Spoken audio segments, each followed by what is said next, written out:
Kanselahin na sana ng DFA ang passport ng puganteng si Apollo Kibuloy.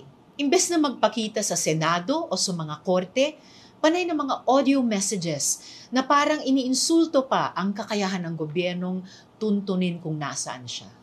This should not be allowed to pass, but only challenge government more to exhaust all means to restrict his movements.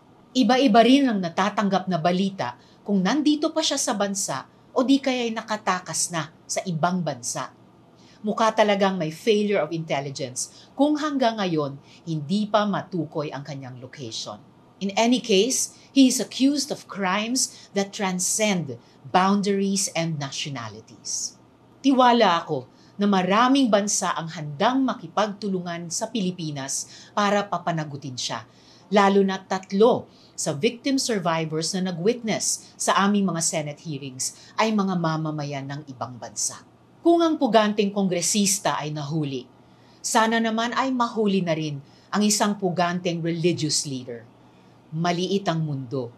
Hindi niya matatakasan ng batas habang buhay.